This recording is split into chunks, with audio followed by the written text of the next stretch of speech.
she's even more miserable than we portrayed her. So we can see she is truly somebody with the darkest vision of life, especially marriage and children, I've ever seen in a public role. We all want to know, what can we do to help you? How can we help you all? Do something.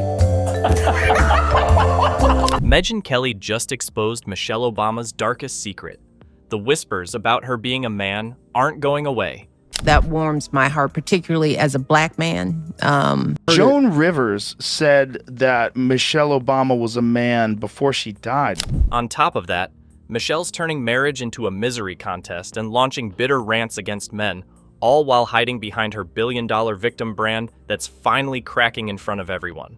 Michelle Obama is a man. Look, we've all heard the whispers for years, but Megyn Kelly just ripped the lid off the biggest open secret in American politics. Michelle Obama isn't just pushing bitterness and fake empowerment, she might actually be a man. Michelle Obama, listen to this. And at this phase of my life, I'm in therapy right now because I'm transitioning. You know, I'm 60 years old. I've finished a really hard thing in my life. Yeah, buckle up, because the conspiracy isn't going away anytime soon. First, it was the endless photos online, arrows conveniently pointing out some very questionable outlines under those designer dresses. You can't make this stuff up. Even Photoshop seems to agree. You know Michelle is a I'm sorry, she's a what? a transgender. Was that a joke? I thought it was a joke. I thought it was a joke too, but the way she said it wasn't like jokey. But it gets juicier. Remember that young Barack Obama photo where he's all cozy with a suspiciously broad-shouldered lady rocking a mustache? That wasn't some random fling, that's Big Mike, folks. The legend, the myth, Michelle herself. Cross-reference the pictures, the green dress moment, it all lines up like a Maury lie detector test on daytime TV. You can clearly see beneath Michelle Obama's dress is a bushel of male genitals. And as if the visual evidence wasn't wild enough, Barack's own biographer slipped up. Apparently, Obama admitted to making love to men every day in his imagination.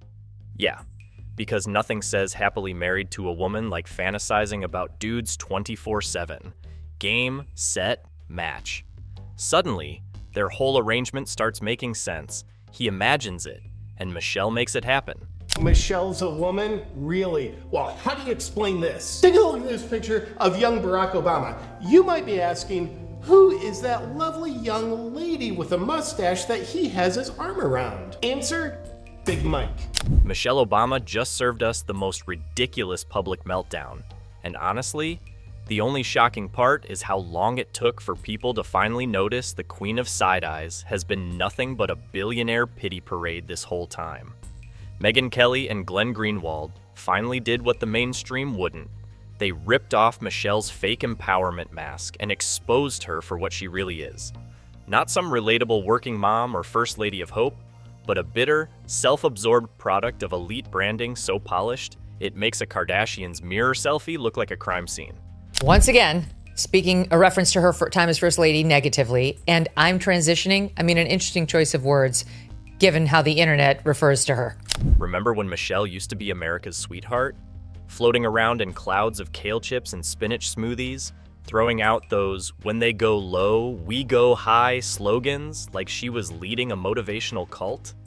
Yeah, turns out when they go low, Michelle goes even lower, especially when she's busy trashing her husband, her kids, and let's be real, the entire country, all while stacking Netflix deals, Vogue covers, and God knows how many book contracts in her billion-dollar empire of hypocrisy.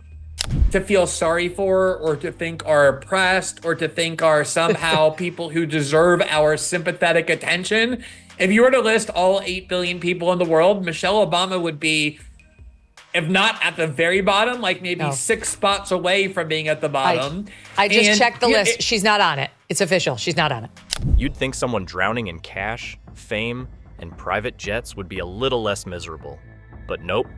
Michelle found a way to make kale, motivational quotes, and being a global icon sound like punishment. And now, here we are, watching the meltdown in real time. It's not just a bad podcast moment or a couple of whiny interviews. This is her entire fake empire crumbling, and it's glorious. There's huge numbers of people who end up with all kinds of childhood difficulties and don't feel a need to start a podcast where they essentially spend all their time complaining about that. And, you know, you and I don't know if you remember, but the last time I was on your show, we did talk about Michelle Obama's podcast, because on the list of people to feel sorry for or to think are oppressed or to think are somehow people who deserve our sympathetic attention. Let's talk about her victim complex, because honestly, this part deserves a trophy for delusion. Michelle's been making the rounds on every left-wing podcast, complaining about how Barack's fame overshadows her. She actually whined about people reaching over her head to shake Barack's hand. Can you imagine standing in a room dripping in privilege, wearing designer clothes, probably sipping on a $30 green juice, in your $55,000 square foot mansion with private jets parked outside, and still finding a way to feel oppressed? Only Michelle Obama could pull that off. Utter privilege, and how out of touch this person is. She lived in a 55,000 square foot mansion on the taxpayer's dime, with 18 acres of rose gardens and beautiful grounds all around her, flying on Air Force One, Marine One, and being the First Lady of the United States, lauded wherever she went with universally praising press coverage and covers of Vogue. She demands sympathy for what the White House did to her soul. I swear, if I hear one more billionaire complain about their soul, I'm sending them all expense-paid therapy sessions. Meanwhile, actual veterans are returning from wars, missing limbs, struggling to walk, and Michelle wants us to cry over her traumatic brunches with Beyoncé and the stress of designer wardrobe fittings. It's like Marie Antoinette came back to life with a better PR team and a kale obsession.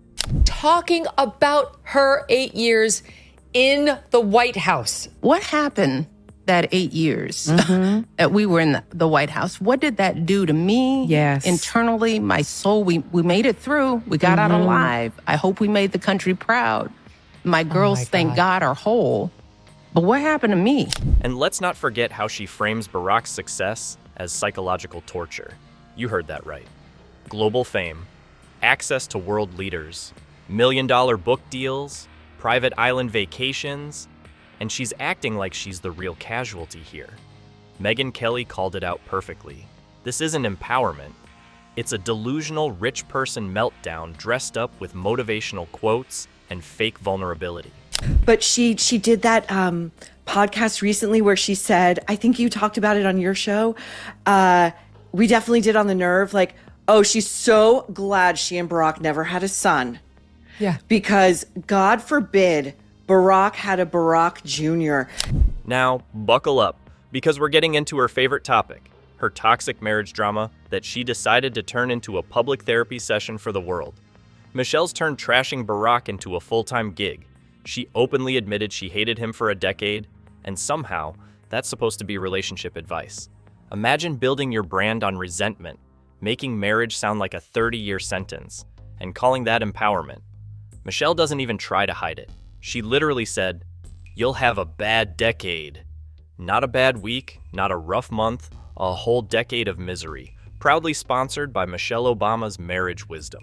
In long-term relationships, you're gonna have deep, deep dips. We're talking decades now of bad marriage. You're gonna have a bad decade. My life became about someone else. I mean, I've been married to my husband for 30 plus years. Glenn Greenwald dragged her for it, and rightfully so.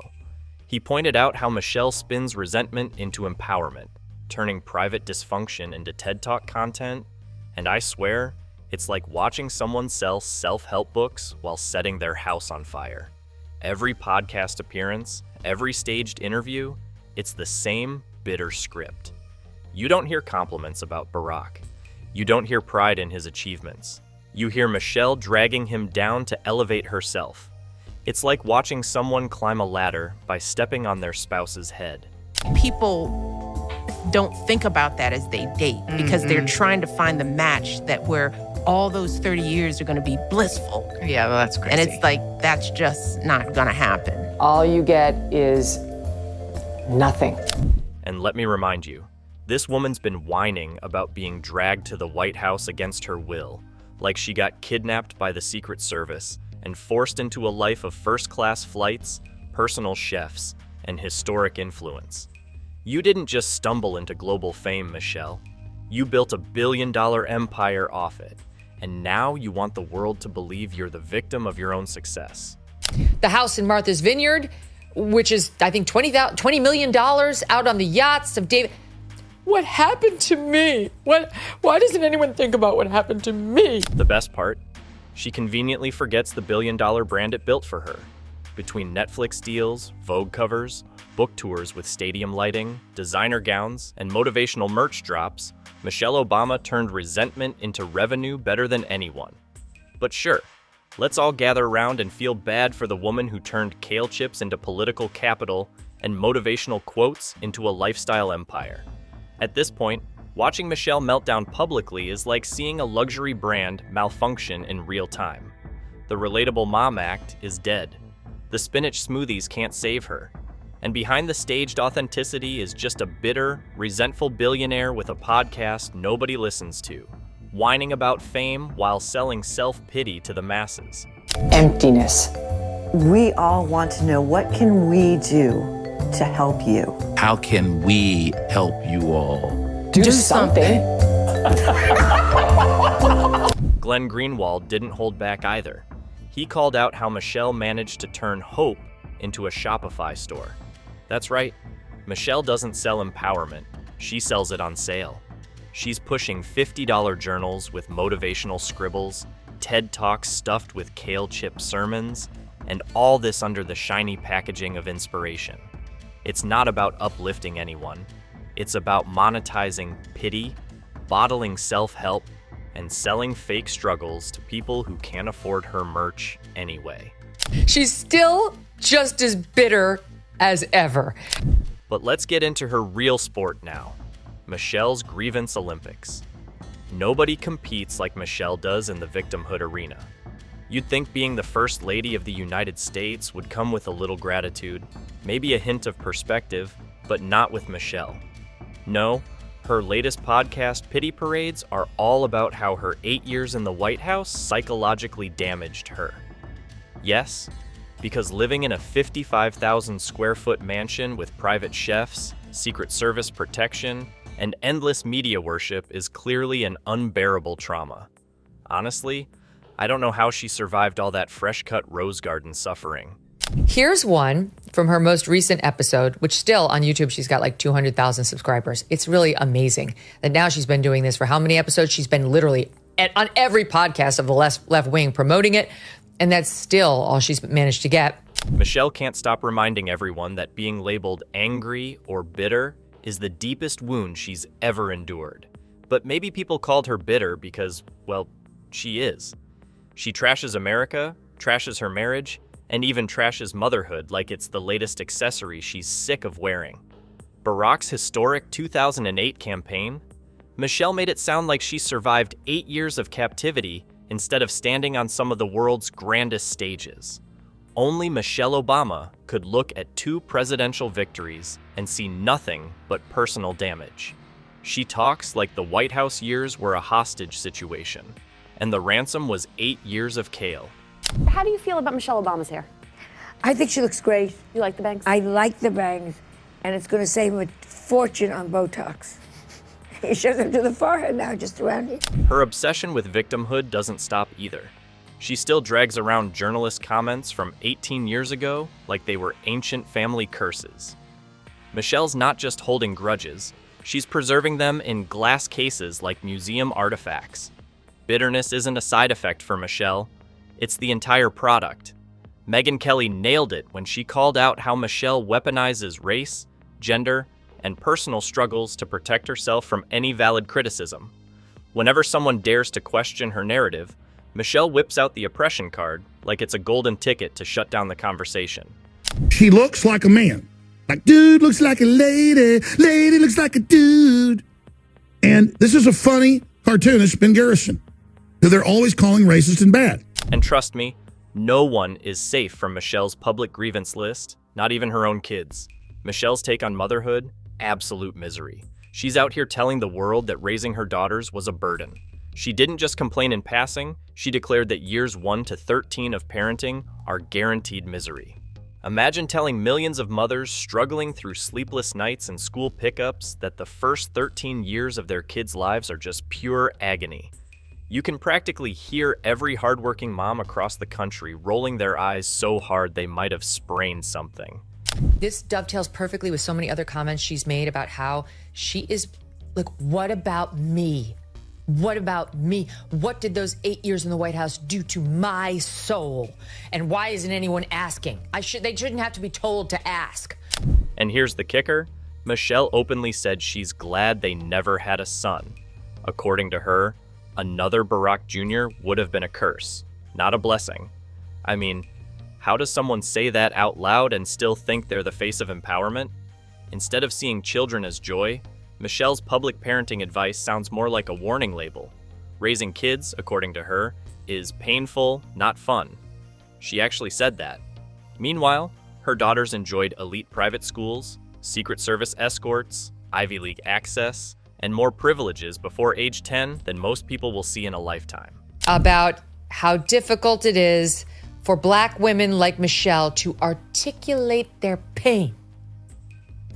We grew up with women who weren't voicing the pain, and the burden. They made it look easy. Michelle made a big show about how her only focus was her girls during the White House years. But that didn't stop her from chasing Netflix deals, cashing multi-million-dollar book advances, and attending celebrity-packed galas while the day-to-day parenting was handled by staff. And let's not forget, her parenting gig came with more help than most moms could dream of. She had security details, housekeepers, chefs, and assistants handling the hard parts. But still, she sells motherhood as this endless misery loop. For most moms out there grinding 2 jobs, cooking dinner, and helping with homework, Michelle's complaints sound like they came from another planet. Why do I always have to be the one to explain how angry I am?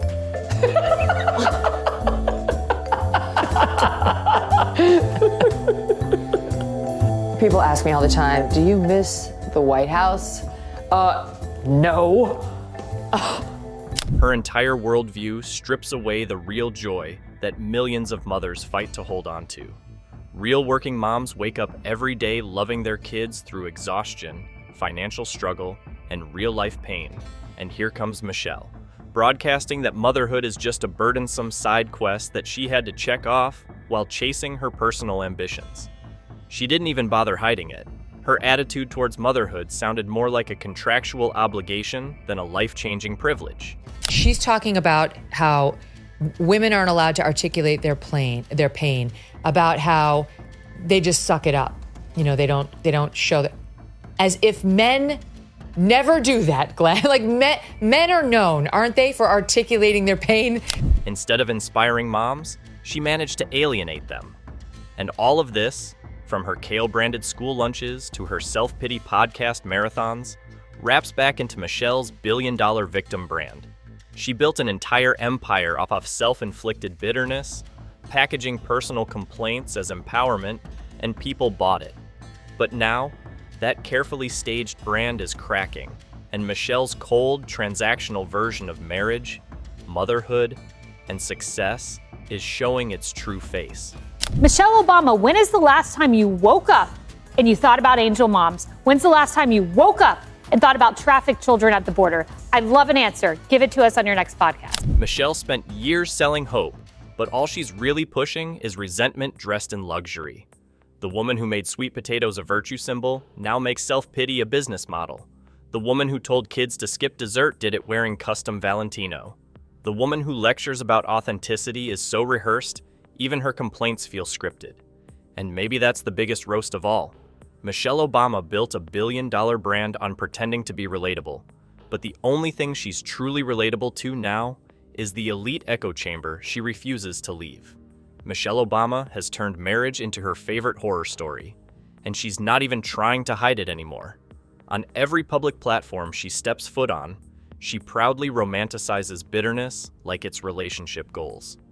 According to Michelle, it's perfectly normal to hate your spouse for years, and not just a rough patch. We're talking about entire decades of resentment. Imagine sitting down for some good old marriage advice and getting hit with, expect to despise your partner for 10 years straight, say, like that's just the price of admission.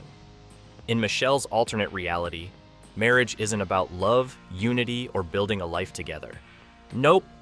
It's about sacrificing your ambition, marinating in misery, and quietly resenting your partner's success while clapping through gritted teeth. She's managed to turn one of life's most meaningful partnerships into an endurance sport for bitterness. This isn't even advice at this point. It's damage control for her own resentment, served to millions under the disguise of empowerment. While Barack's out there achieving historic milestones, making presidential history, Michelle paints herself as the real casualty of his success. She makes it sound like global fame was a personal attack. The woman got dragged into private jets, luxury mansions, and billion-dollar branding kicking and screaming, and now we're all supposed to believe she's the victim? Come on. I've seen more convincing performances in bad soap operas, and let's not forget, her podcast episodes sound less like relationship wisdom and more like therapy sessions from someone who's still mad their husband forgot an anniversary 15 years ago. Every time Michelle opens her mouth about marriage, it's like she's auditioning for a horror movie called Love is Pain. She's lowering the bar on happiness with every episode, making resentment the new romantic standard. We don't articulate our pain. Yes. Nobody ever asks us about ourselves. We have to ask ourselves, the men in our lives, is why wait to be asked? If your marriage isn't filled with a decade of bitterness and regret, apparently you're doing it wrong by Michelle's standards. But her bitterness doesn't stop at marriage. Michelle's found a new playground for resentment, and it's aimed directly at men, biology, and success. Her famous female resentment spiral hit a new low when she actually blamed old sperm for autism rates. That's right, scientific research and actual data. Who needs that when Michelle's here with her bizarre anti-male conspiracy theories? It's hard to tell if she's running a podcast or hosting the world's pettiest biology class. In her chats with Eric Holder's wife, the insecurities came pouring out like cheap wine at a political fundraiser. Two of the most famous women on earth, and they're both fuming that their husbands get more attention. It's like watching a billionaire complain that her gold-plated Bentley isn't shiny enough. Michelle Obama has global recognition, bestseller lists under her belt, Netflix deals, luxury real estate, and yet she's still resentful that Barack gets more camera time. The resentment doesn't stop there. She even found a way to trivialize childbirth. That miraculous process women have been celebrating for centuries, Michelle casually labeled it the least important part of womanhood's reproductive system. Imagine telling millions of moms that carrying life, giving birth, and creating future generations is basically an afterthought. But hey, when you've spent your career turning motherhood into a burden narrative, why not downplay childbirth too? Michelle had the perfect platform to uplift women, to empower, to unite, and instead, she turned female biology, marriage, and success into disadvantages. She doesn't inspire unity. She fuels division, cloaking resentment in designer gowns and overpriced journals. And speaking of overpriced nonsense, let's talk about the cult of personality Michelle's been building behind the scenes. The woman's mastered the art of billionaire-level victimhood. She's a global celebrity, one of the most powerful women alive, yet insists she's oppressed. You'd think living in luxury estates, rubbing shoulders with royalty, and bathing in non-stop media praise would be enough. But apparently, Michelle's still burdened by success. Her brand profits off faux vulnerability better than anyone. She's out here selling $500 event tickets like they're golden keys to enlightenment, all while pushing self-help books probably ghost-written by PR interns and overpriced merch designed for people who can't afford the lifestyle she's flaunting.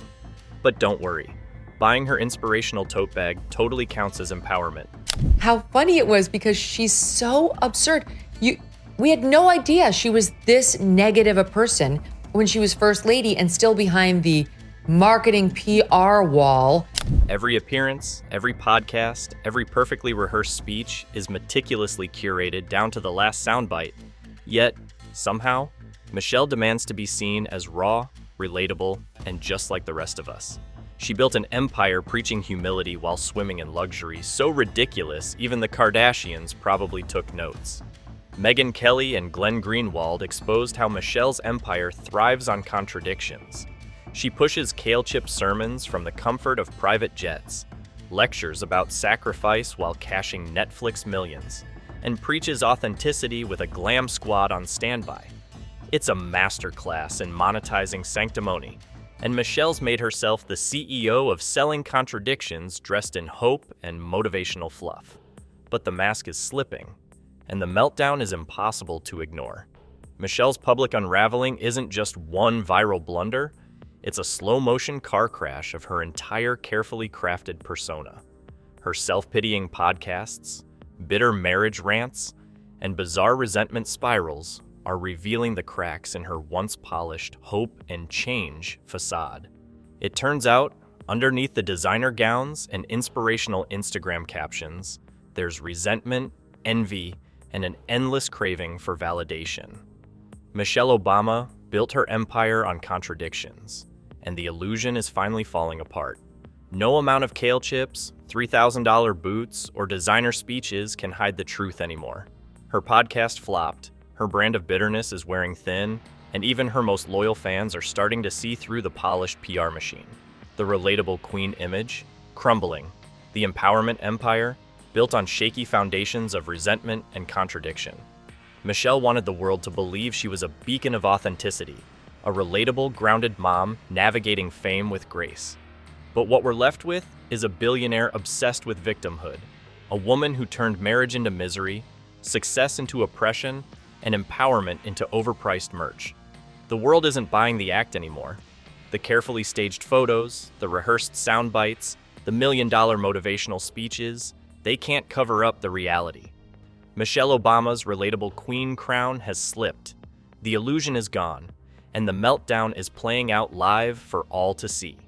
Big Mike's secrets are out, and trust me, this meltdown's just getting started. Hit that subscribe button for more brutal takedowns you won't hear anywhere else.